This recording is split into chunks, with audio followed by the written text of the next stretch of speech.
To pay for her son's college, a single mother agrees to care for a reclusive and bitter millionaire who lives isolated in his mansion. Falling in love with him wasn't part of the deal. Watch this beautiful love story until the end and subscribe to the channel. Sarah Martinez stared at the pile of bills scattered across her small kitchen table, each envelope a reminder of the mounting pressure she faced. The soft glow of the setting sun filtered through the worn curtains, casting long shadows across the modest apartment she shared with her 17-year-old son, Michael. The acceptance letter from Stanford University lay among the bills, both a source of immense pride and overwhelming anxiety. "Mom, I got another scholarship rejection," Michael's voice carried from the living room, where he sat surrounded by college application materials. The disappointment in his tone made Sarah's heart ache. She forced a smile, though her son couldn't see it. "That's okay, honey. We'll figure something out. We always do." The words felt hollow, even as she said them. The truth was, they were running out of options. If this story caught your interest, watch until the end and subscribe to the channel to receive all our exciting stories. Continuing. Sarah had always dreamed of seeing Michael walk across that college stage, diploma in hand. He was brilliant, top of his class, president of the debate team, and a natural leader. Unlike her, he had a real shot at breaking free from the cycle of struggle that had defined their lives. But dreams, she was learning, came with price, tags that seemed impossibly high. The refrigerator hummed in the background, nearly empty save for the basics she'd managed to buy with her last paycheck from the diner. That job was gone now, along with 3 others in the past year. The economy was tough, and despite her best efforts, maintaining stable employment had become increasingly difficult. "I could take a gap year," Michael suggested, appearing in the kitchen doorway. At 6 feet tall, he had to duck slightly under. The frame. When had he gotten so tall? His dark eyes, so like her own, held a maturity that no teenager should have to possess. "Work for a while, save up some money." "Absolutely not." Sarah's response was immediate and firm. "You've worked too hard for this opportunity. Your future can't wait." Michael leaned against the counter, arms crossed. "Mom, I see how hard you're working. I'm not blind. Maybe it's time to be realistic." "Being realistic is what kept me from following my own dreams," Sarah replied, standing to face her son. "I was younger than you when I had you, and everyone told me to be realistic then too. But raising you, watching you grow into this amazing young man, that became my dream. And now, seeing you go to college, that's our chance to prove them." "All wrong." She reached out to straighten his collar, a habit from when he was small. "Your job is to study, to learn, to become whatever you want to be. My job is to make sure you get that chance." The moment was interrupted by a knock at the door. Mrs. Chen from next door, probably checking if they needed any leftovers from her restaurant again. The elderly woman had been a godsend during their toughest times, though Sarah's pride made accepting help increasingly difficult. As Michael went to answer the door, Sarah began gathering the bills into a neat pile. Her fingers brushed against the newspaper she'd been reading earlier, and something caught her eye. In the classified section, circled in red by someone else's pen, was an advertisement that seemed almost too good to be true. "Personal assistant needed. Excellent compensation. Discretion required. Must be comfortable with personal care duties. Experience preferred but not necessary. Serious inquiries only." The salary listed made her double take. It was more than triple what she'd made at her best-paying job. There had to be a catch, but at this point, she couldn't afford to be picky. With trembling fingers, she tore out the advertisement, folding it carefully and tucking it into her pocket. Mrs. Chen's voice drifted in from the living room, warm and concerned. As she chatted with Michael, Sarah could smell the dumplings she'd brought over, and guilt mingled with gratitude in her chest. She couldn't keep living like this, accepting charity while watching her son's dreams slip away. Later that night, after Michael had gone to bed, Sarah sat at the kitchen table again, the advertisement spread out before her. The words personal care duties gave her pause. What exactly would that entail? The requirement for discretion was equally concerning, but as her eyes drifted to the acceptance letter from Stanford, She knew she had to at least try. With determination, she reached for her phone and dialed the number listed. It rang 3 times before a crisp, professional voice answered. Thornfield Estate, residence of Mr. Alexander Rivers. How may I direct your call? Sarah took a deep breath, squaring her shoulders as if the person on the other end could see her. I'm calling about the personal assistant position. My name is Sarah Martinez. There was a pause, followed by the sound of papers shuffling. Ah yes, the position. Are you available for an interview tomorrow morning at 9 a.m. sharp? Tomorrow? The suddenness of it caught her off guard, but she couldn't afford to hesitate. Yes, I am. Very. Well, please arrive at 8:45. The address will be sent to your phone. Dress professionally and come prepared for a thorough interview. Mr. Rivers is particular about his staff. As the call ended, Sarah's phone pinged with a message containing an address in the city's most exclusive neighborhood. She knew the area. She'd cleaned houses there years ago. The homes were more like palaces, and the people who lived in them might as well have been royalty. Standing at her small window, Sarah looked out at the city lights twinkling in the distance. Somewhere out there was Thornfield Estate, and possibly the answer to her prayers. Whatever challenges lay ahead, whatever the job might entail, she would face them head-on. For Michael's future, there was nothing she wouldn't do. Tomorrow would change everything. She could feel it in her bones. Whether for better or worse remained to be seen, but Sarah Martinez had learned long ago that sometimes the biggest risks led to the greatest rewards. As she finally headed to bed, the advertisement still clutched in her hand, she allowed herself to hope, just a little, that this might be the chance she'd been waiting for. The iron gates of Thornfield Estate loomed before Sarah, intricate patterns casting elaborate shadows on the frost-covered ground. Her breath formed small clouds in the crisp morning air as she checked her watch. 8:43 a.m. The cab driver had already disappeared down the winding driveway, leaving her alone before the imposing entrance. Sarah smoothed down her best blazer, a thrift store find that she'd carefully pressed the night before. The gravel crunched beneath her sensible heels as she made her way up the long driveway, each step measured and deliberate. The mansion grew larger as she approached, its Gothic architecture more impressive up close. All stone and sharp angles, with tall windows that seemed to watch her every move. A woman appeared at the massive front door before Sarah could reach for the bell. Tall and stern, with steel-grey hair pulled back so tightly it looked painful, she radiated an air of authority that made Sarah instinctively stand straighter. "Mrs. Martinez, I presume?" The woman's voice matched her appearance, crisp and cold as the morning air. "I am Mrs. Drake, the head housekeeper. You're 2 minutes early, follow me." The entrance hall was a study in opulence, with marble floors and a chandelier that probably cost more than Sarah's entire apartment building. Mrs. Drake's heels clicked against the stone as she led the way through a maze of corridors, each more elaborate than the last. The walls were lined with paintings in heavy gilt frames, their subjects' eyes seeming to follow their progress. "Mr. Rivers has strict requirements for his personal assistant," Mrs. Drake stated without turning around. "The last 3 lasted less than a week. He requires absolute precision in everything, and his aunt condition makes him particularly demanding." "Are you squeamish, Mrs. Martinez?" "No," Sarah replied firmly, though her heart was racing. "And it's Ms. Martinez." Mrs. Drake paused, turning to face her with an appraising look. "Very well. Mr. Rivers had an accident 2 years ago. He requires assistance with certain personal care tasks. Many find it uncomfortable. He can be harsh, demanding, and often cruel in his words. If you're looking for a pleasant working environment, you should leave now." Sarah met the housekeeper's gaze steadily. "I'm looking for work, Mrs. Drake. I can handle unpleasant situations." Something flickered across the older woman's face. Approval, pity.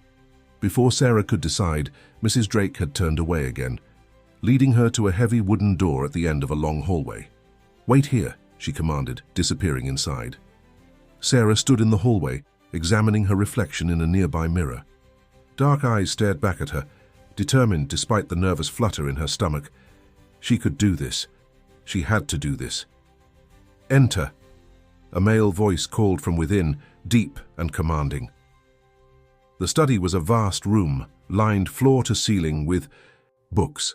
A massive desk dominated one end, and beside it, silhouetted against the morning light streaming through tall windows, sat a man in a wheelchair.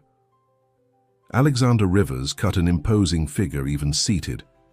He appeared to be in his early 40s, with sharp features and dark hair streaked with grey at the temples. His suit was impeccably tailored, but nothing could hide the rigid way he held himself or the way his hands gripped the wheelchairs.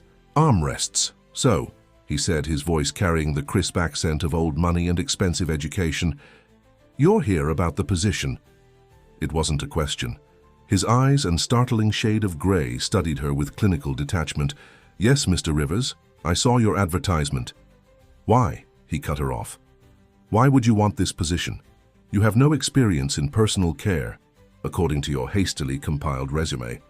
You've worked primarily in service industries. What makes you think you're qualified to be my assistant?" Sarah straightened her spine. "Because I need this job, Mr. Rivers. I need it more than the others who've applied. I have a son who's been accepted to Stanford, and I'll do whatever it takes to see him succeed." Our desperation then, not exactly a compelling qualification. "No," Sarah countered, surprising herself with her boldness. "Determination. There's a difference." Rivers raised an eyebrow, his expression unreadable. "And you think you can handle the requirements? The personal care aspects? Many find it degrading." "I think helping another human being is never degrading.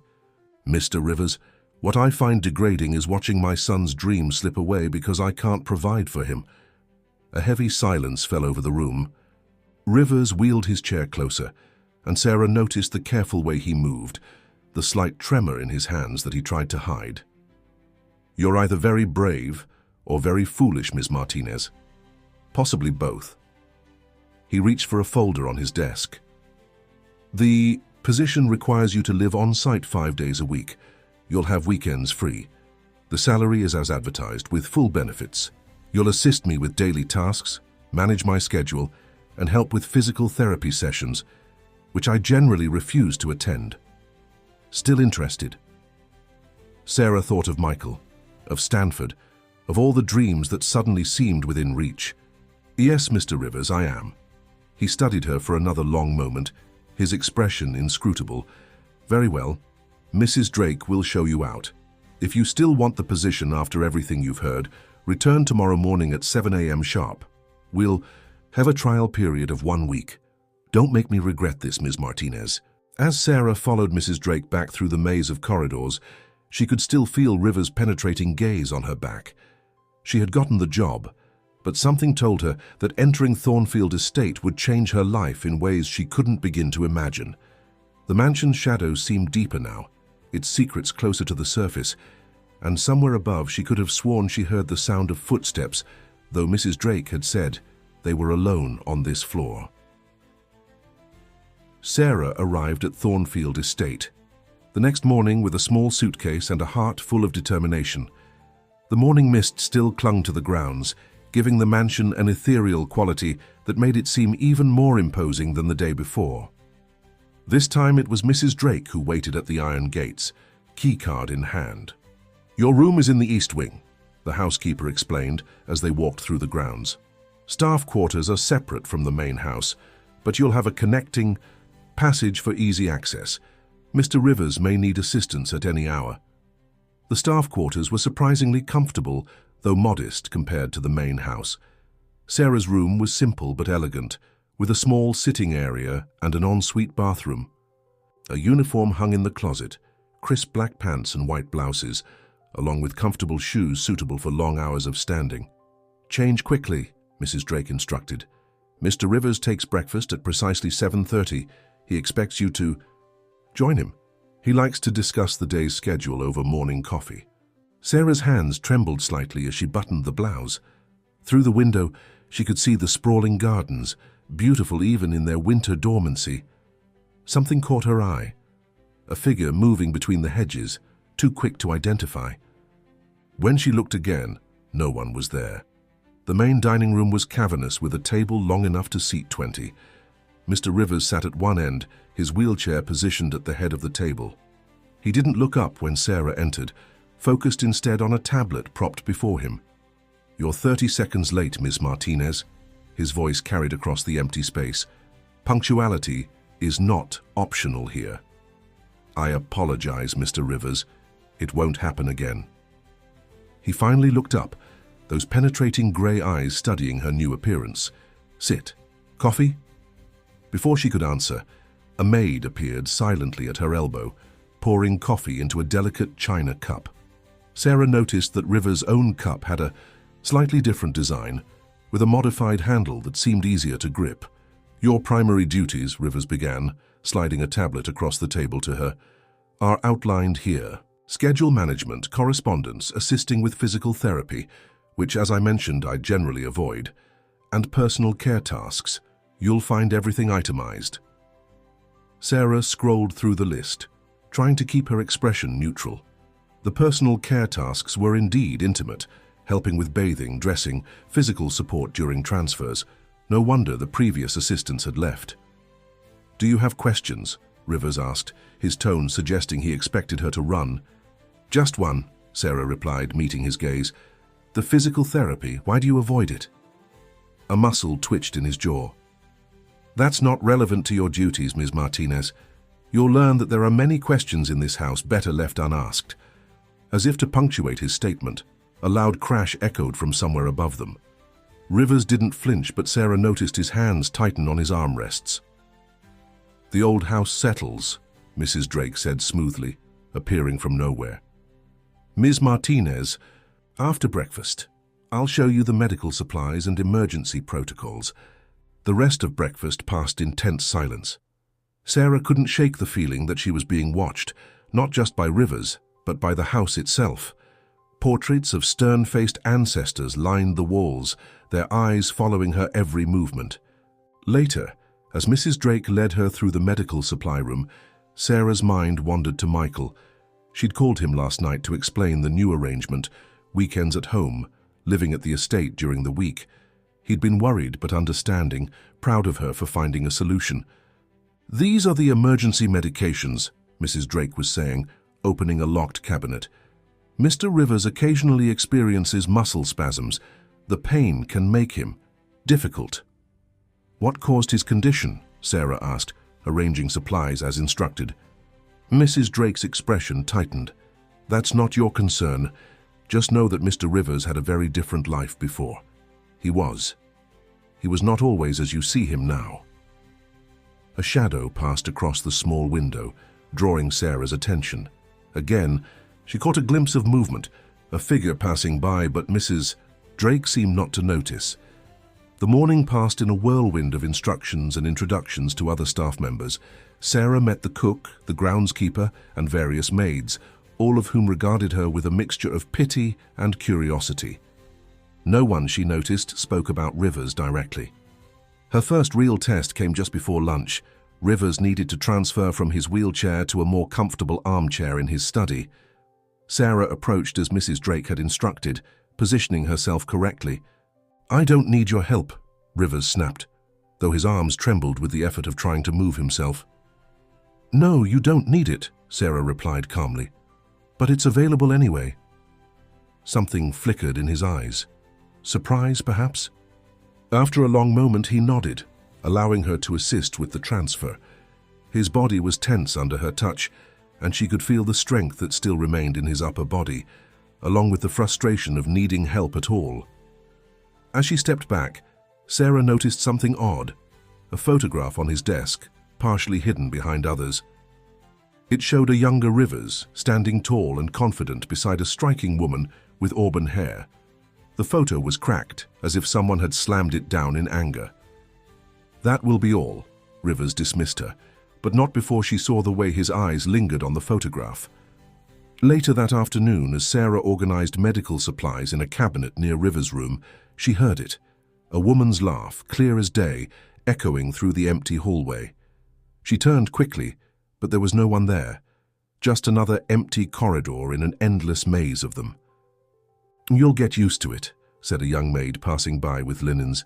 "This house, it has its own way of welcoming new people." That evening, as Sarah prepared for bed in her new room, she couldn't shake the feeling that her first day had revealed more questions than answers. Who was the woman in the photograph? What had really happened to Rivers? And why did the house itself seem to hold so many secrets? A soft thud from somewhere above made her jump. Looking out her window into the gathering darkness, Sarah could have sworn she saw a light moving in one of the third-floor windows, a floor that Mrs. Drake had said was completely unused. Sarah had just finished helping Mr. Rivers with his morning routine when the sound of high heels clicking against marble echoed through the hallway. The noise was different from Mrs. Drake's measured steps. This was purposeful, aggressive, demanding attention. "Alexander, darling," a voice rang out, cultured and smooth as expensive silk. "Where are you hiding?" Sarah watched as Mr. Rivers's shoulders tensed, his jaw tightening almost imperceptibly. "Ms. Martinez, please stay," he said quietly, just as the study door burst open. Victoria Blackwood swept into the room like a force of nature, her designer dress and perfectly coiffed auburn hair exactly matching the woman in the photograph Sarah had noticed the day before. She stopped short at the sight of Sarah, her perfectly painted lips curving into something that only technically qualified as a smile. "Oh, I didn't realize you had company," Victoria said, her tone making the last word sound like something distasteful. "You must be the new assistant. How quaint." "Victoria," Rivers acknowledged, his voice carefully neutral. "I wasn't expecting you today." "Clearly," Victoria replied, moving to perch on the edge of his desk. "I thought I'd surprise you. The board meeting is next week, and we have so much to discuss." Her eyes flicked to Sarah. "In private." Sarah began to step away, but Rivers' voice stopped her. "Ms. Martinez stays. She needs to be familiar with my schedule and business affairs." Victoria's smile tightened. "Really, Alexander? Are you sure that's wise, after what happened with the last one?" The temperature in the room seemed to drop several degrees. Sarah noticed Rivers' hands gripping his armrests, knuckles white with tension. "Ms. Martinez," he said, not taking his eyes off Victoria, "please review the physical therapy schedule with Dr. Parker.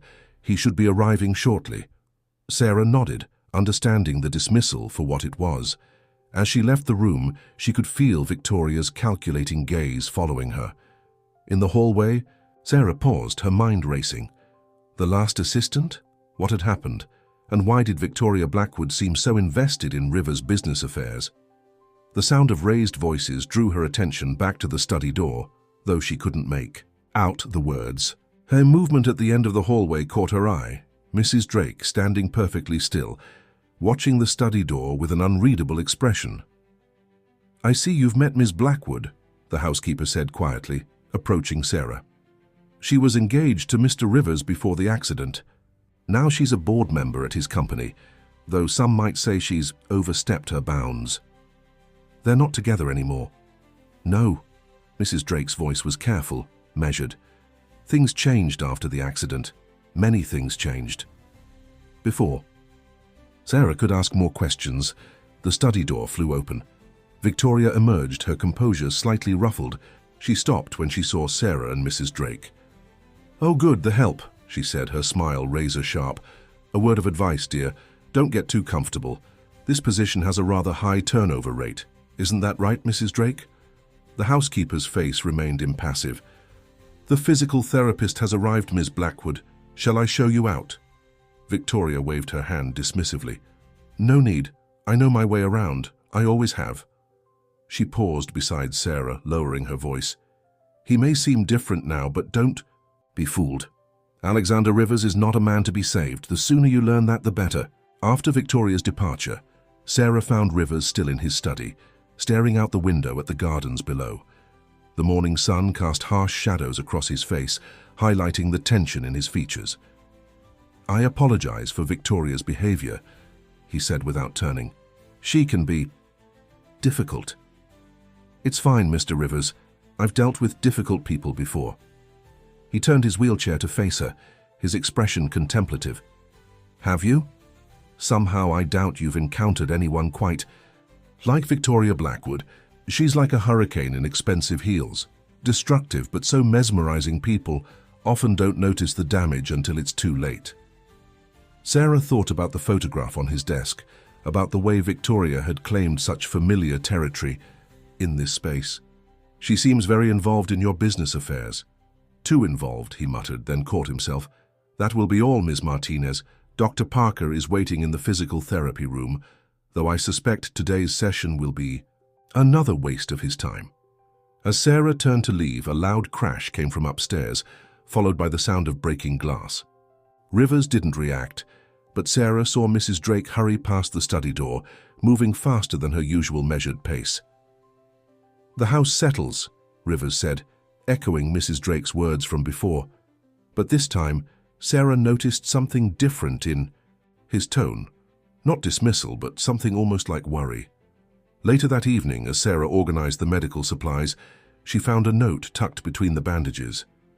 The handwriting was elegant, feminine. "He'll never be the man he was. Stop trying to fix what's permanently broken." She crumpled the note, but kept it, tucking it into her pocket instead of throwing it away. Something told her this wouldn't be the last warning she received. In the reflection of the medical cabinet's glass door, she caught a glimpse of movement, a shadow passing behind her. But when she turned, the hallway was empty. That night, Sarah lay awake in her bed, thinking about Victoria's words, about Rivers' carefully maintained distance, about the secrets that seemed to seep from the very walls of Thornfield Estate. The wind whistled through the old house, creating sounds that might have been footsteps, might have been whispers, might have been warnings. Above her, in the supposedly empty third floor, something scraped across the floor like furniture being moved. Sarah pulled her blanket tighter, remembering Victoria's words about the previous assistant. What had happened here, and more importantly, what was still happening? 2 weeks into her new position, Sarah was beginning to understand the rhythm of Thornfield Estate. The massive house had its own heartbeat, its own moods that seemed to shift with the weather. But more importantly, she was beginning to understand Alexander Rivers. The morning started like any other, with Sarah helping Rivers prepare for the day. She'd learned to read his moods in the tension of his shoulders, in the way he gripped his wheelchair's arms. Today, the circles under his eyes suggested another sleepless night. "Your physical therapy appointment is at 10, Sarah reminded him, laying out his medication. "Cancel it," he muttered, staring out the window at the rain-soaked gardens. Instead of acquiescing as she had before, Sarah pulled up a chair and sat across from him. "Tell me why." Rivers turned to her, surprise briefly crossing his features before his usual mask of indifference returned. "Excuse me? Tell me why you refuse." "Therapy. You clearly want to recover. I see how you push yourself when you think no one's watching, so why resist the help?" The silence that followed was deafening. Sarah could hear the grandfather clock ticking in the hallway, counting the seconds of their standoff. Finally, Rivers spoke, his voice barely above a whisper. "Because I don't deserve to recover." The words hung in the air between them. Sarah leaned forward, choosing her next words carefully. "Why would you think that?" Before he could answer, a crash echoed from above, followed by what sounded like running footsteps. Rivers' expression darkened. "The house settling again?" Sarah asked, unable to keep the skepticism from her voice. "Ms. Martinez," he said, his tone warning, "some questions in this house are better left unasked. Yes, I know." Sarah stood, smoothing her uniform. "But Mr. Rivers, not asking questions doesn't make the answers go away." Something shifted in his expression, a crack in the carefully maintained facade. "Why are you still here?" he asked suddenly.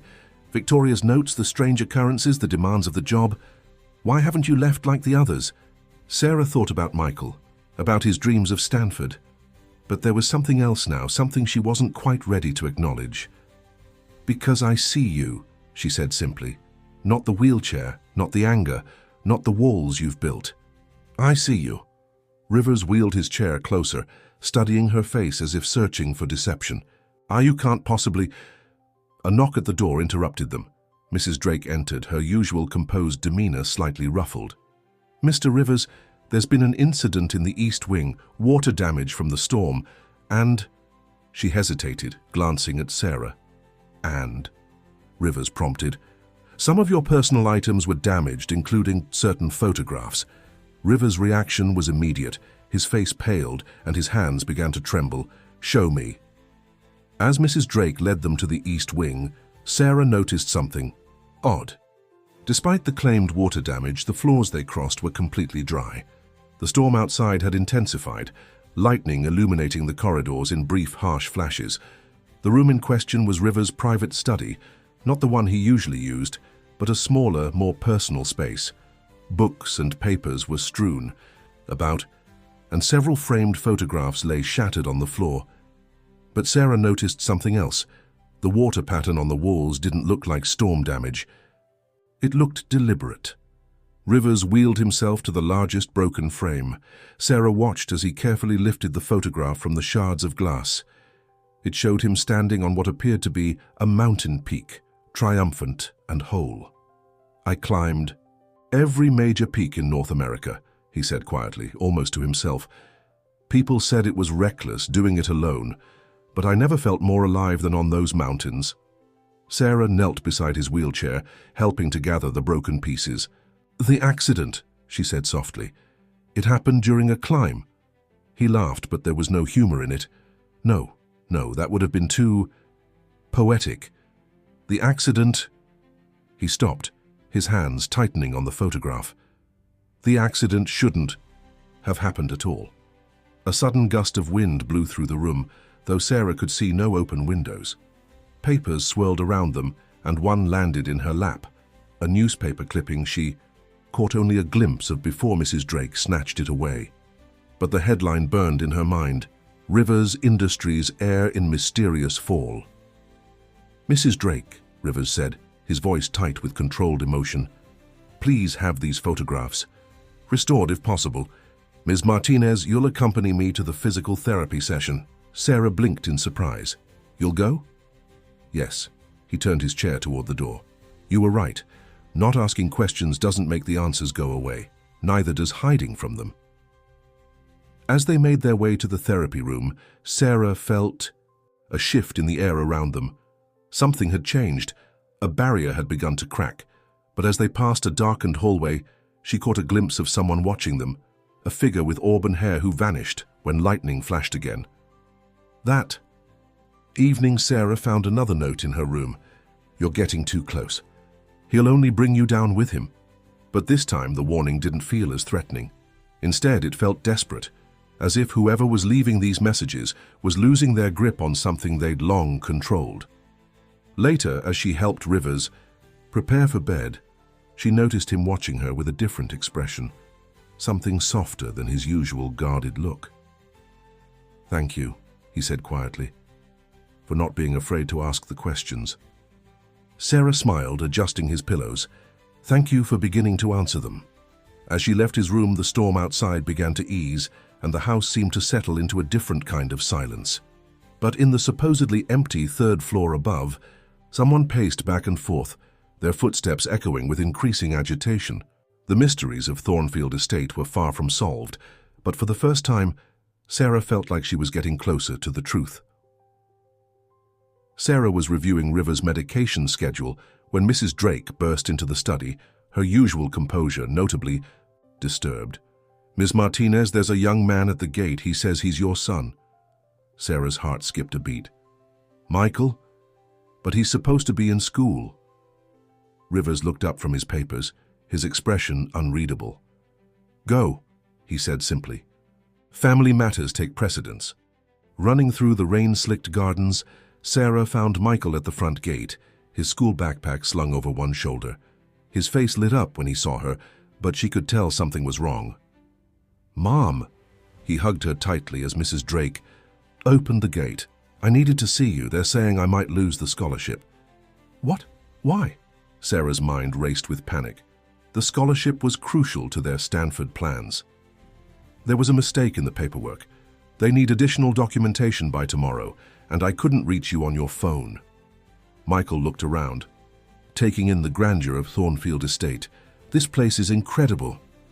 Before Sarah could respond, thunder cracked overhead. Come inside, she said, knowing she couldn't leave him in the rain. But Michael, You should have called the house line. The entrance hall seemed to swallow them, their footsteps echoing on the marble floor. Michael stared in wonder at the elaborate architecture, the priceless artwork. So this is where you've been working? It's like something out of a movie. Ms. Martinez. Rivers' voice came from behind them, making them both turn. He had wheeled himself into the hall, his presence commanding as always. This must be Michael. Sarah started to apologize for the interruption, but to her surprise, Michael stepped forward with natural confidence. Yes, sir. I'm sorry for dropping in like this. I'm Michael Martinez. He extended his hand without hesitation, showing none of the awkwardness most people displayed around Rivers. Rivers studied him for a moment before accepting the handshake. I understand you're headed to Stanford. That's actually why I'm here, Michael said, his optimism faltering slightly. There's been an issue with my scholarship paperwork. Michael, Sarah interrupted, Mr. Rivers doesn't need to... Tell me about it, Rivers said, surprising them both. Mrs. Drake, please have some hot chocolate sent to my study. And Ms.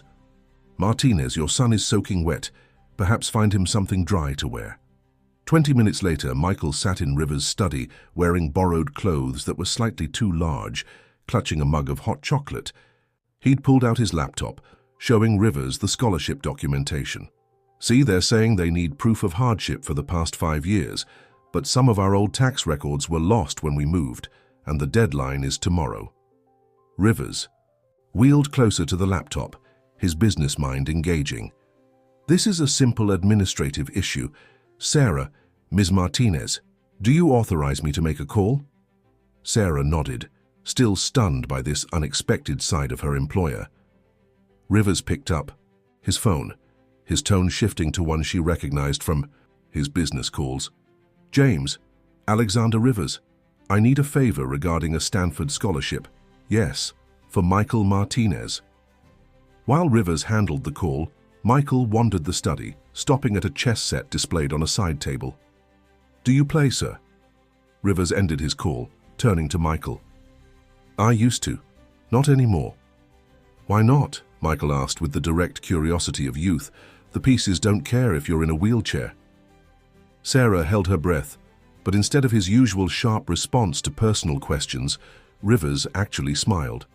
It transformed his entire face, erasing years of pain and bitterness.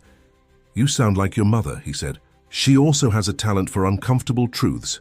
He wheeled over to the chess set. Would you like to play? What followed was extraordinary. Michael and Rivers engaged in an intense chess match, their conversation flowing naturally from topic to topic.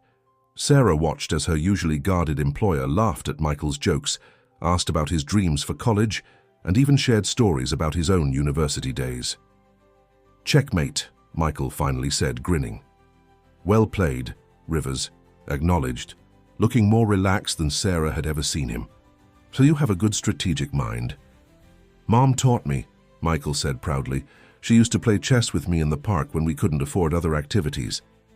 Something flickered in Rivers' eyes as he looked at Sarah. She felt her cheeks warm. Under his gaze, the scholarship issue is resolved, he said, turning back to Michael.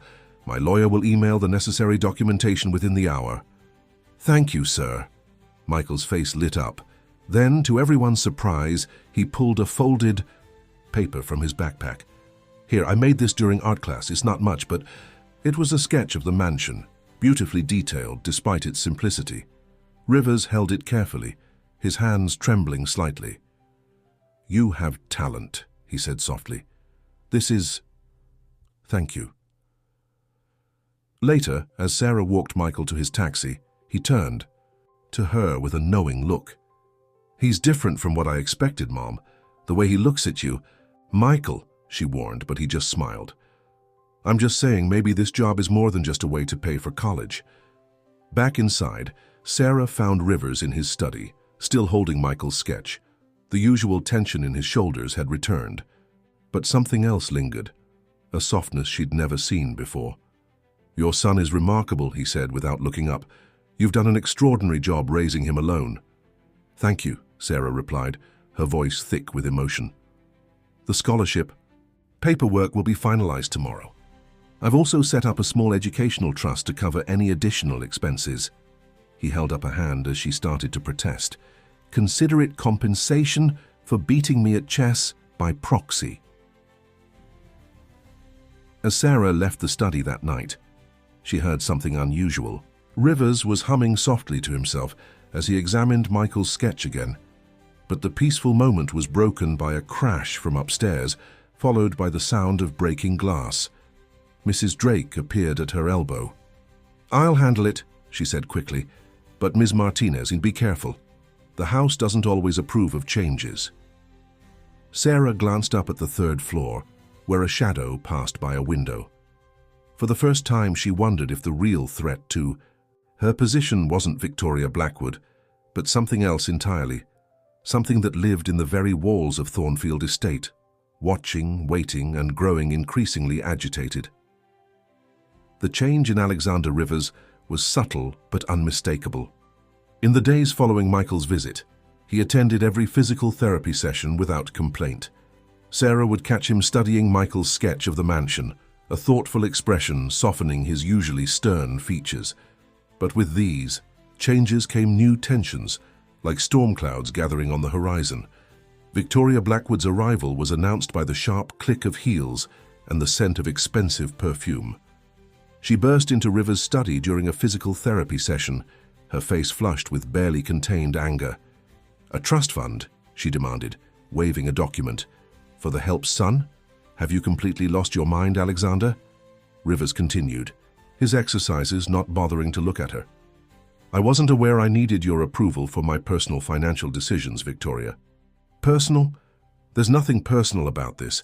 You're the CEO of Rivers Industries. Every financial decision you make affects the company's image." She turned to Sarah, her smile razor-sharp. "You must be so pleased with yourself. How long did it take you to manipulate him into this?" "That's enough," Rivers said, his voice cutting through the tension like steel. "Ms. Martinez, would you give us a moment?" Sarah nodded, but as she reached the door, Victoria's next words stopped. "Heritium cold. You're making the same mistakes again, Alexander, just like before, and we both know how that ended." Sarah turned to see Rivers' face drain of color. His hands gripped the therapy bars until his knuckles turned white. "Get out," he whispered. When Victoria didn't move, his voice rose to a thunderous command. "Get out!" Victoria's composure cracked for just a moment, revealing something desperate and almost afraid beneath her polished exterior. She recovered quickly, straightening her designer jacket. "Fine, but don't say I didn't warn you. The board meeting is tomorrow and they're already questioning your judgment." She paused at the door. "Oh, and Sarah, do check the third floor when you have a chance. I hear the most interesting sounds up there at night." After she left, Rivers sat in silence for a long moment, his breathing heavy. Sarah approached cautiously, noting the tremor in his hands. "What did she mean?" Sarah asked quietly. "About making the same mistakes?" Rivers wheeled his chair to the window, staring out at the gardens. "There was someone else before the accident, someone who worked here." He paused, his reflection in the glass looking haunted. "Victoria never approved. She said I was being foolish, letting someone get too close." "What happened?" "I trusted the wrong person. That's all you need to know." He turned to face her, his expression guarded once more. "The trust fund stays. Michael deserves a chance at education, and I won't let Victoria's paranoia interfere with that." Later that afternoon, Sarah was organizing files in Rivers' office when she found a newspaper clipping tucked between financial reports. The headline caught her eye: "Rivers Industries heiress alleges conspiracy." The photo showed a younger Victoria, her face twisted with anger as she left a courthouse. Before Sarah could read more, Mrs. Drake appeared, smoothly taking the clipping from her hands. "Some papers are better left unfiled," the housekeeper said meaningfully, "especially those from that particular time." "Mrs. Drake, what really happened to Mr. Rivers? The accident?" The housekeeper's usual stern expression softened slightly. "It's not my story to tell, but know this, not all accidents are accidental, and not all helpers have good intentions." A crash from upstairs interrupted them, followed by the sound of shattering glass. Mrs. Drake sighed, looking suddenly tired.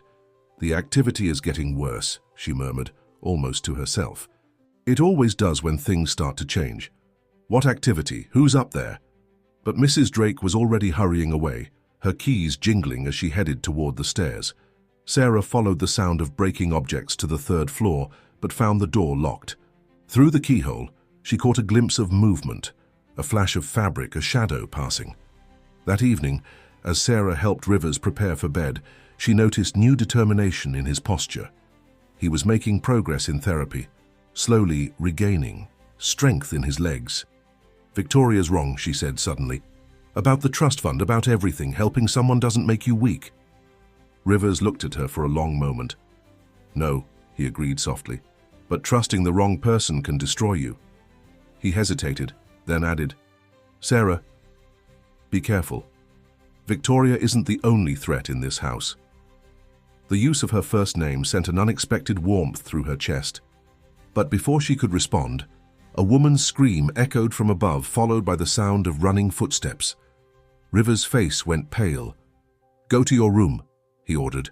"Lock the door. Don't come out until morning." "But, please," he said, his voice breaking slightly. I can't have anything happen to you too." That night, Sarah lay awake in her room, listening to the sounds of the house. Footsteps paced overhead, objects crashed, and once she could have sworn she heard sobbing. But it wasn't the noise that kept her awake. It was Rivers' words, the fear in his voice when he'd asked her to stay safe. On her nightstand, she found another note. "He's falling for you." Just like he fell for her. History repeats itself in this house. Get out while you can. The paper trembled in Sarah's hands as pieces of the puzzle began to fall into place. Someone else had worked here. Someone Rivers had cared for. Something had happened. Something terrible enough to put him in a wheelchair and drive Victoria to make allegations of conspiracy. And now, as Sarah felt herself falling for the broken man who'd helped her son without hesitation, she couldn't shake the feeling that history was indeed trying to repeat itself. But this time the ending might be even more tragic. The morning of the board meeting dawned grey and cold. Sarah found Rivers in his study earlier than usual, already dressed in an impeccable suit, his wheelchair positioned by the window. The progress he'd made in physical therapy was evident in his improved posture, but today tension radiated from him in waves. "The board meeting," he said without turning, "will be challenging. Victoria has been busy." "What do you mean?" He wheeled around to face her, passing her a folder. Inside, Sarah found financial documents, all highlighting recent unusual transactions from Rivers' personal accounts. "Someone has been transferring money to offshore accounts," he explained. "Small amounts at first, but growing larger. Victoria's presenting evidence to the board today, suggesting that I'm no longer competent to manage my own affairs." Sarah's blood ran cold. "But these transfers, they're forgeries, aren't they?" "Obvious ones to anyone who knows where to look. But Victoria's played this carefully. She spent months building doubt about my mental state, my decision-making abilities." He gestured to another document. The trust fund for Michael was the final piece she needed. She's painting a picture of a man being manipulated by his caregiver. Before Sarah could respond, Mrs. Drake appeared in the doorway, her face grave. "Mr. Rivers, there's something you need to see in the third-floor east wing." Rivers' expression darkened. "Not now, Mrs. Drake." "Sir, they've found the old files, the ones from before." The change in Rivers was immediate. He wheeled toward the door, then stopped, turning to Sarah. "Come with me. It's time you knew the truth." The journey to the third floor was tense. Mrs. Drake produced a key ring, selecting an ornate brass key for a door Sarah had never seen. Opened, the room beyond was large, dusty, and filled with scattered papers and overturned furniture. "This was her office," Rivers said quietly. "Emma's." "Emma?" "She was my physical therapist 2 years ago, after my first accident, a minor fall during a climbing expedition. She was..." He paused, choosing his words carefully. She was different, special. Like you, she saw past the walls I'd built. Sarah picked up a framed photograph from the floor. It showed Rivers standing with a young woman, both smiling broadly. He looked different, happier, more alive. Victoria never approved of Emma, Rivers continued. Said she was getting too close, that she had ulterior motives. I didn't listen. Then one day Emma discovered something in the company's financial records, something that implicated Victoria in serious financial misconduct. What happened to her? Sarah asked, though part of her didn't want to know the answer. She disappeared, Mrs. Drake answered when Rivers remained silent. The night before she was supposed to present her evidence to the board. The same night Mr. Rivers had his second accident, the fall that put him in the wheelchair. Rivers wheeled to the window, his voice distant. I was pushed. I never saw who did it, but I heard heels on the stairs, smelled that distinctive perfume Victoria always wears. When I woke up in the hospital, Emma was gone, and Victoria had somehow become my medical proxy, controlling everything. Sarah's mind raced, connecting pieces of the puzzle. The sounds up here, the things moving, started after Emma disappeared, Mrs. Drake confirmed. Some say it's her spirit unable to rest. Others think someone's been living up here, hiding. A sudden breeze swept through the room, scattering papers. Sarah caught one, a handwritten note in unfamiliar handwriting. V knows. Not safe. Must protect A. Will return when proof secured. I never believed she just left, Rivers said, taking the note from Sarah's trembling hands. Emma wasn't the type to run. She was trying to protect me from something, from someone. The sound of a door slamming somewhere in the wing made them all jump. Mrs. Drake moved quickly to investigate, leaving Sarah alone with Rivers. Why are you telling me this now? She asked softly. Because Victoria's using the same playbook, he replied, reaching for her hand. She's trying to discredit you just like she did with Emma. But this time, his grip tightened. This time I'm strong enough to fight back. The tenderness of the moment was shattered by Mrs. Drake's return. Sir, Victoria's arrived early for the board meeting. She's bringing them here to see the disturbed state of the house as evidence of your declining condition. Rivers straightened in his chair, his face hardening with determination. Let them come, it's time for the truth to emerge. But as they hurried to prepare for the board's arrival, Sarah noticed something that made her blood run cold. A fresh note on Emma's old desk. History repeats. She'll destroy you both. Unless... The word hung there, unfinished, like a threat. Or a warning. Outside they could hear Victoria's voice leading the board members into the mansion. Rivers grasped Sarah's hand one more time. Whatever happens, next, he said urgently, know that meeting you and Michael, it woke me up, made me want to fight again. Sarah squeezed his hand, her heart pounding. Then let's fight. Together. As Victoria's heels clicked on the stairs below, another sound echoed from deeper in the third floor, footsteps running away from them.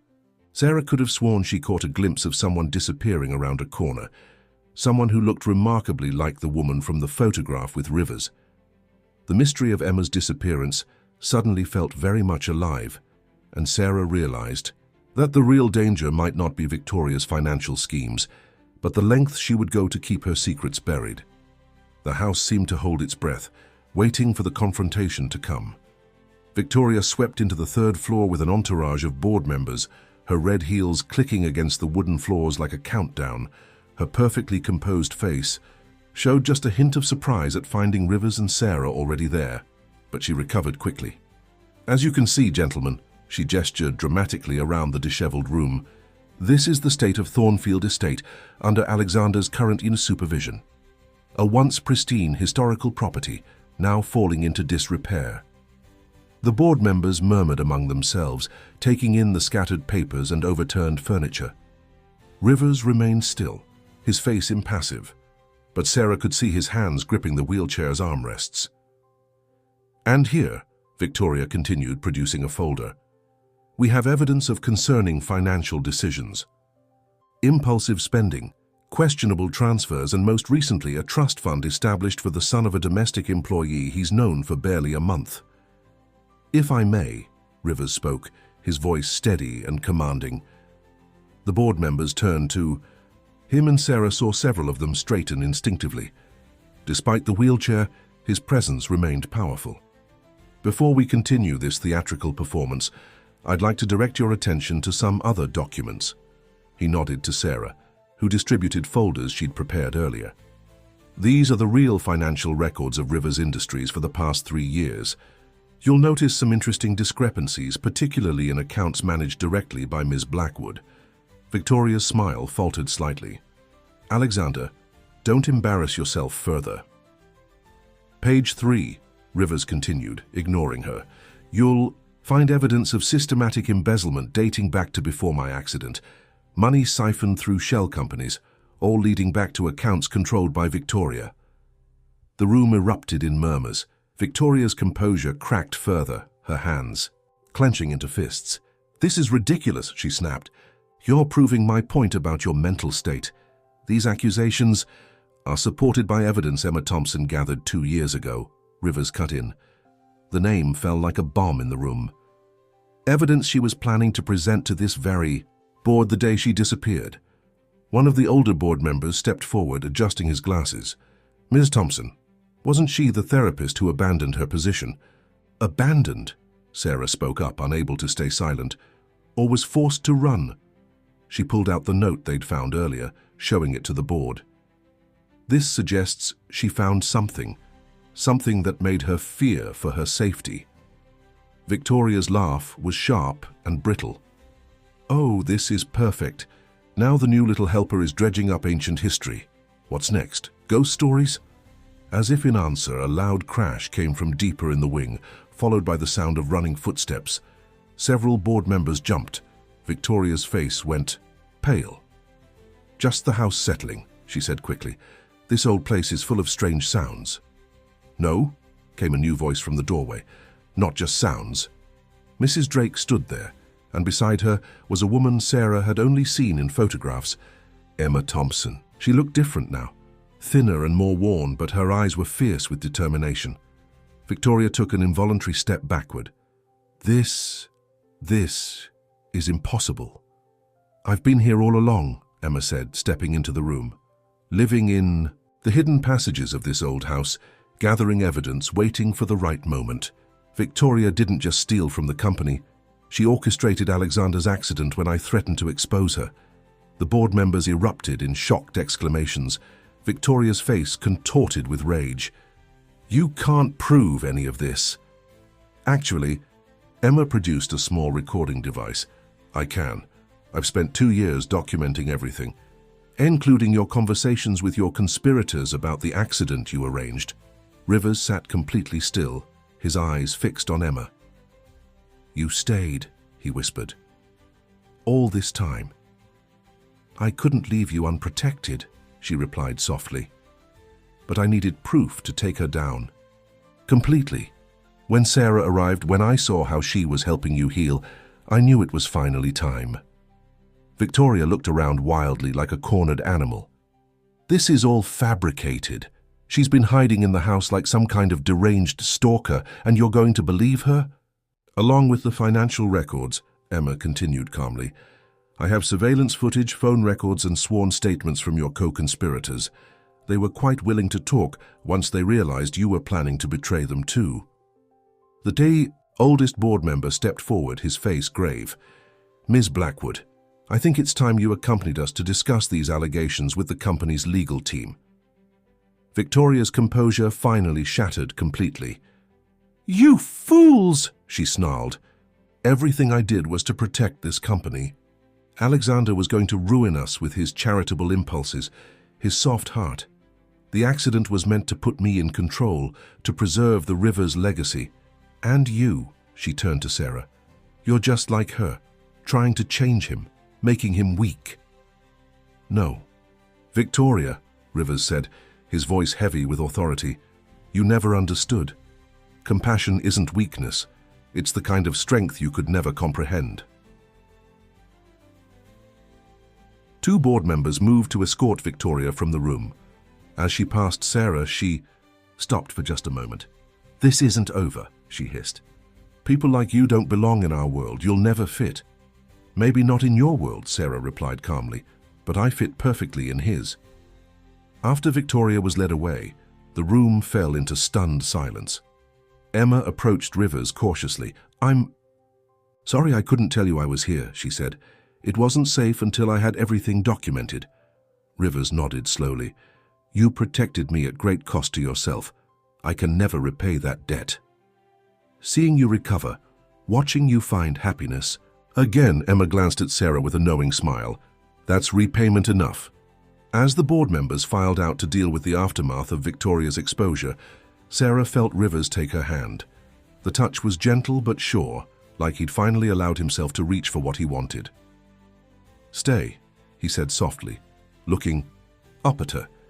It wasn't a command this time, but a request. Sarah squeezed his hand in response. The mystery of Thornfield Estate had been solved, but she knew this was just the beginning of their story. Above them, the house creaked and settled, but for the first time the sounds felt less like warnings and more like approval. Mrs. Drake appeared at the door. "Sir, the police are here to take Ms. Blackwood's statement, and there's a call from Michael. He's heard about the trust fund." Rivers smiled, and Sarah saw in his expression all the warmth and life that Victoria had tried to suppress. "Tell him we'll discuss his educational future over dinner, all of us, together." As they left the third floor, Sarah glanced back one last time. Emma stood by the window, a peaceful expression on her face. The room that had held so many secrets now felt lighter, as if the truth had finally set its spirits free. The days following Victoria's exposure brought dramatic changes to Thornfield Estate. The old house seemed to breathe easier, as if a heavy weight had been lifted from its foundations. The mysterious sounds from the third floor had ceased, replaced by the gentle bustle of renovation work as Emma's former office was restored to its original condition. Sarah found Rivers in the garden one morning, practicing with his new walking cane. His determination in physical therapy had intensified since Victoria's departure, and his progress was remarkable. He looked up as she approached, a smile warming his features, something that was happening more frequently these days. "The board just called," he said, carefully adjusting his stance.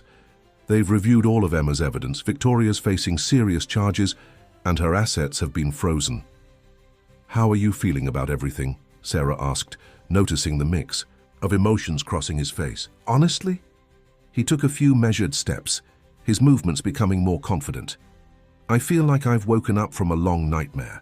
Victoria's control over the company, over me. It was subtle, poisonous. I didn't realize how much until it was gone." They reached a stone bench, and Rivers lowered himself onto it without assistance, a small victory that made his eyes shine with satisfaction. Sarah sat beside him, aware of the comfortable silence that had developed between them. "Michael called this morning," she said after a moment. "He's been accepted into Stanford's honors program." Rivers' face lit up. "That's wonderful news. We should celebrate." The casual use of "we" wasn't lost on Sarah. Since Victoria's departure, the lines between employer and employee had begun to blur, replaced by something neither of them had put into words yet. "There's something else," Sarah continued, her heart racing slightly. "The board offered me a position in the company's charitable foundation. They want me to oversee the new scholarship program for underprivileged students." Rivers turned to her, his gray eyes intense. "And what did you say?" "I haven't given them an answer yet. It would mean changes for both of us. I wouldn't be your assistant anymore." "Sarah," he said softly, using her first name in that way that still made her pulse quicken. "You haven't been just my assistant for a long time now."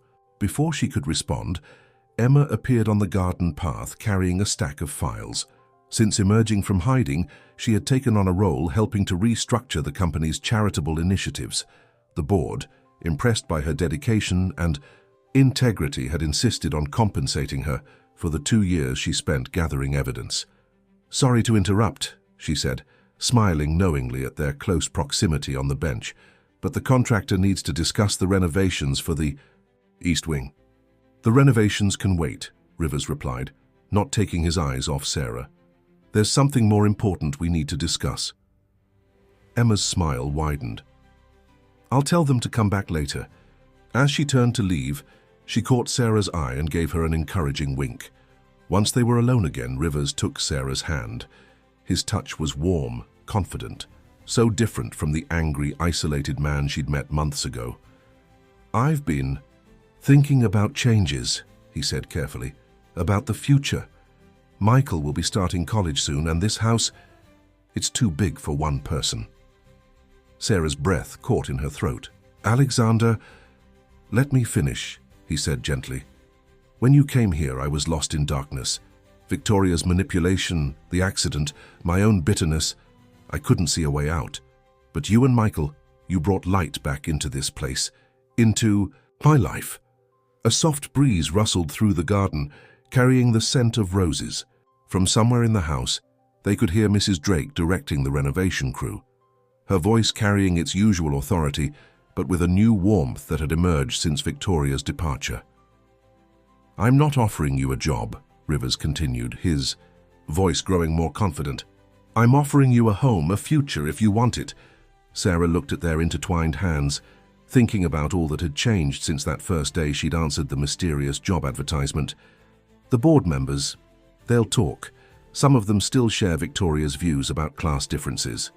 Rivers laughed, the sound rich and genuine. "Let them talk. I've spent too many years letting other people's expectations control my life. Besides," his eyes twinkled with mischief, "I think we've proven that breaking down barriers is something of a specialty in this house." A commotion from the driveway interrupted them. Michael had arrived unexpectedly, his face beaming with excitement as he waved a letter. "Mom, Mr. Rivers, you'll never believe what happened." He rushed toward them, then stopped short, taking in their closeness on the bench, their joined hands. His grin grew even wider. "Oh, am I interrupting something?" Rivers squeezed Sarah's hand. "Actually, your timing is perfect. Your mother and I were just discussing some changes to the household arrangement." Michael's eyes darted between them. "Changes like making things official?" "Ilan, if she'll have us," Rivers replied softly, looking at Sarah with such tenderness it made her heart ache.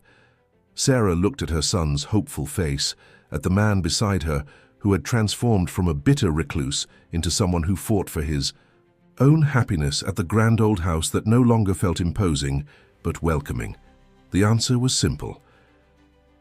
"Yes," she said, feeling tears of joy prick at her eyes. "Yes to all of it."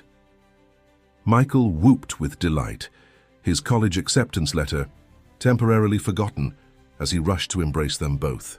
Rivers' laugh joined his, and Sarah felt the last pieces of her heart falling perfectly into place. But even in this moment of joy, she caught movement in one of the upper windows.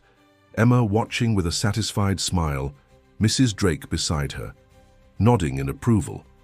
They had all played their parts in bringing light back to Thornfield Estate, in helping two broken families become whole. The renovation crews worked in the background, their sounds of construction creating a symphony of renewal. The house itself seemed to approve, its shadows now soft and welcoming rather than mysterious and threatening. Sarah knew there would be challenges ahead, society's prejudices to face, adjustments to make, a new life to build. But looking at Rivers and Michael, she knew that together they could face anything. The announcement of Alexander Rivers' engagement to his former assistant sent ripples through high society. The gossip columns buzzed with speculation, and the Rivers Industries shareholders expressed their concerns in carefully worded emails. But within Thornfield Estate, a different story was unfolding. Sarah stood in what would become her new office at the Rivers Foundation, surrounded by plans for the scholarship program she would oversee. The morning sun streamed through the newly cleaned windows, catching the simple but elegant engagement ring on her finger. "The Preston Whitmores have declined the wedding invitation," Mrs. Drake announced, entering with her usual efficiency. "That makes 5 prominent families who won't attend." "Let me guess," Sarah smiled, unbothered. "They all cited prior commitments." "Indeed." Though Mrs. Preston Whitmore was kind enough to include a note expressing her concern about the hasty nature of the engagement. The door opened again, and Emma entered, carrying a stack of applications for the Foundation's first scholarship class. "Well, the Preston Whitmore's son just applied for our program. Apparently they're not too concerned to accept help funding his MBA. The three women shared a knowing look. The same families who whispered about Sarah's background behind closed doors were the first to seek advantages from the Foundation's new initiatives. "How's Alexander handling the board meeting?" Sarah asked, trying to keep the worry from her voice. It was his first major presentation since beginning to walk with just a cane, and she knew how much it meant to him. "See for yourself." Emma nodded toward the window. Sarah looked out to see Alexander walking up the garden path, his gait strong and confident, with only minimal support from his cane. Michael walked beside him, the two engaged in animated conversation. The sight of them together, so natural and comfortable, still made her heart swell. "The board unanimously approved the expansion of the scholarship program," Alexander announced as they entered the office. "Though Jameson did suggest that perhaps we were being too generous with the funding." Michael grinned. That's when Mr. Rivers reminded them that generosity was exactly what built Rivers Industries in the first place. You should have seen their faces. Sarah moved to Alexander's side, noticing how he no longer tensed at physical contact. "And the other matter? The investigation into Victoria's activities has revealed more accomplices," he said, his expression turning serious. "Several board members have resigned rather than face scrutiny. The company's entering a period of significant change." "Change isn't always comfortable," Mrs. Drake observed, "but it's often necessary." A commotion at the front door interrupted them. The event planner had arrived to discuss wedding arrangements, along with a small army of assistants carrying fabric swatches and flower arrangements.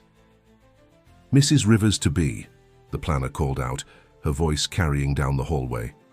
"We simply must discuss the seating arrangements.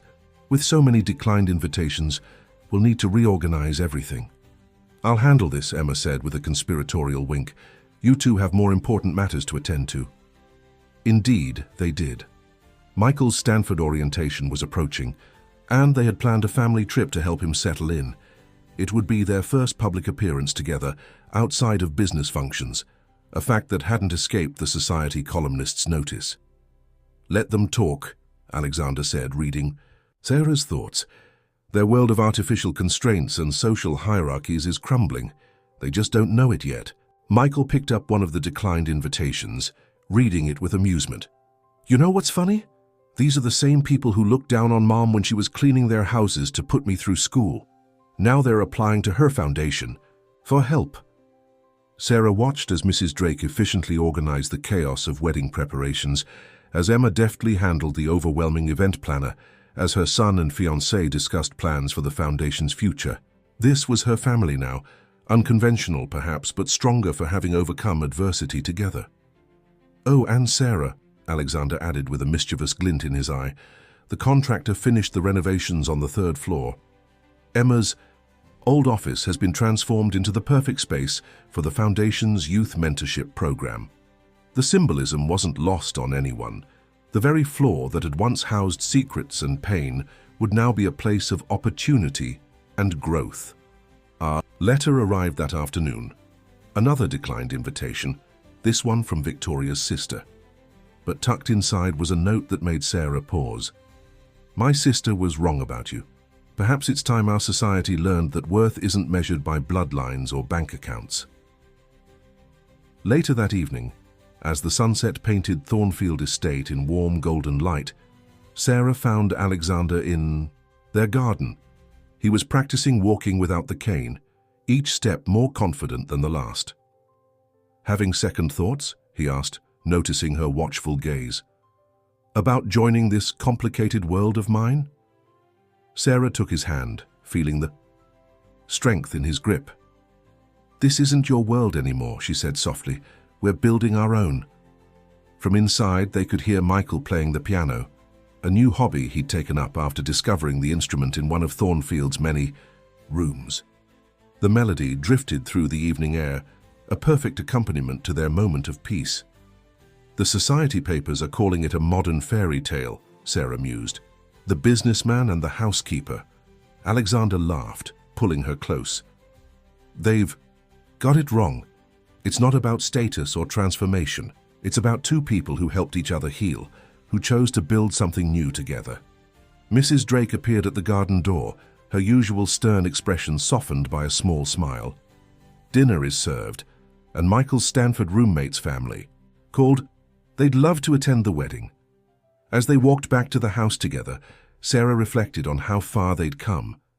The whispers of society seemed insignificant compared to the strength of what they'd built.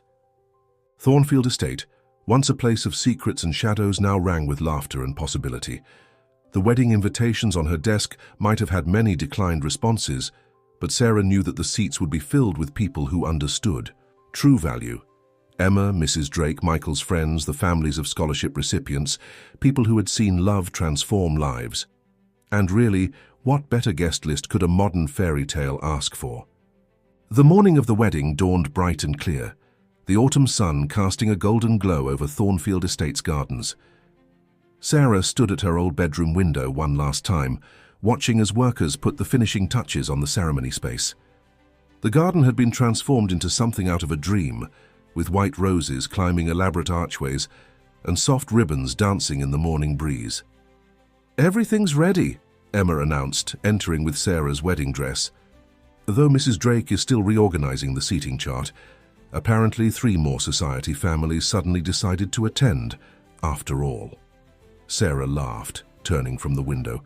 "Let me guess, they all heard about the Rivers Foundation's new corporate partnership program?" "Precisely." Emma laid out the dress, an elegant but simple design that perfectly embodied Sarah's taste. "It's amazing how quickly people change their minds when they realize the world is changing around them." A knock at the door revealed Michael, handsome in his best man's suit. His eyes welled up slightly at the sight of his mother. "Mom, you... Look, you're not even dressed yet, but you look so happy." "I am happy." Sarah pulled him into a hug. "And so proud of you. How's Alexander doing?" Michael grinned, practicing walking without the cane. "He's determined to make it down the aisle on his own. Mrs. Drake is trying to convince him to at least keep it nearby, but you know how stubborn he is." The morning passed in a whirlwind of preparations. As Sarah dressed, she could hear the arrival of guests, the mixture of voices from different worlds, corporate executives mingling with scholarship recipients' families, society figures alongside the house staff who had become family. Mrs. Drake appeared just as Emma was adjusting Sarah's veil. "It's time," she said, and for once her stern expression had completely melted into pure joy. "But first, we have something for you." The housekeeper produced a small box. Inside was a delicate silver necklace with a key pendant. "This was the key to the 3rd floor office," Mrs. Drake explained, "where truth finally overcame lies. We had it made into a necklace, something old and something new all at once." Sarah touched the pendant gently, tears threatening to ruin her makeup. "Thank you, both of you, for everything." The ceremony space took her breath away. The garden had been arranged so that the autumn colors created a natural cathedral, with the old house standing proud behind the altar. The seats were filled with faces from all walks of life, united in celebration, but it was Alexander who captured her complete attention. He stood at the altar, tall and proud, supporting himself with only the slightest lean against a decorative pillar. His eyes found hers as the music began, and the love in his gaze made everything else fade away. Michael walked her down the aisle, both of them trying to hold back tears. As they approached the altar, Sarah could see Emma and Mrs. Drake in the front row, the 2 women who had helped make this day possible through their courage and loyalty. "You look beautiful," Alexander whispered, as she reached him, his voice thick with emotion. "You are." Ceremony itself was a blur of joy and tears and promises. When they exchanged rings, Alexander's hands were steady and sure, no trace of the tremors that had once plagued him. As they were pronounced husband and wife, the applause that erupted seemed to make the very foundations of Thornfield Estate vibrate with approval. The reception was a testament to how love could bridge any divide. Society figures who had once looked down on Sarah now congratulated her warmly, having witnessed the transformation she had helped bring about in both Alexander and his company. Scholarship recipients and their families shared tables with board members. Their conversations focused on future possibilities rather than past prejudices. "Look," Michael pointed out during the reception, "even the Preston Whitmores seem to be enjoying themselves." Indeed, Mrs. Preston Whitmore was deep in conversation with Emma about the Foundation's mentorship program, her previous disapproval apparently forgotten in the face of progress and change. As the evening wore on, Alexander led Sarah onto the dance floor for their first dance. His movements were strong and sure, months of determination and physical therapy evident in every step. "No cane," Sarah observed proudly. "No cane," he agreed, pulling her closer. "No more crutches of any kind, physical or emotional." They swayed to the music, surrounded by the love and support of their unconventional family. Michael danced with Emma, the two laughing about something. Mrs. Drake watched from the sidelines, discreetly wiping away tears while pretending to supervise the catering staff. "I have a surprise for you," Alexander said as they danced. "The Foundation Scholarship Program? We're naming it after Michael. The Martinez Scholars Initiative, to inspire other young people who dare to dream beyond their circumstances." Sarah's heart swelled with emotion. "Alexander, Io and Michael taught me that true strength isn't about power or control," he continued. "It's about having the courage to be vulnerable, to let people in, to help others rise." As if on cue, the lights in Thornfield Estate all illuminated, at once the old house glowing like a beacon in the gathering dusk.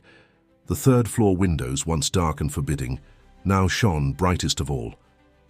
"The renovation is complete," Alexander explained.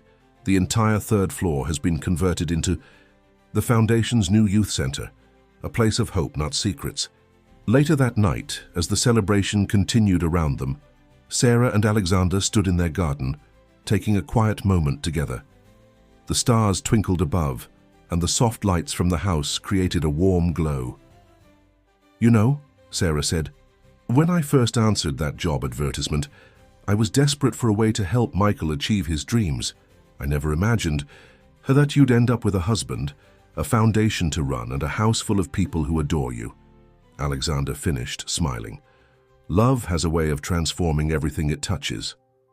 From inside, they could hear Michael making a toast, his voice carrying the confidence of a young man who knew his future was secure. Emma and Mrs. Drake's laughter followed, along with the general sounds of joy and celebration. "Ready to go back in, Mrs. Rivers?" Alexander asked, offering his arm. Sarah took it, feeling the strength in him, the love they shared, the bright future ahead. "Ready for everything," she replied. As they walked back into their home, Sarah thought about how far they'd all come. A desperate mother and her ambitious son, a bitter man trapped by his past, a loyal friend in hiding, a stern housekeeper with a heart of gold, all transformed by the power of love, trust, and second chances. Thornfield Estate, once a place of shadows and secrets, had become a beacon of hope and possibility, and their story, though perhaps not the traditional fairy tale, had become something even better, a testament to the power of love to heal, to transform, and to build bridges across any divide. As the celebration continued into the night, the E.G.'s old house seemed to glow with contentment, its dark corners now filled with light, its future as bright as the love that had transformed it.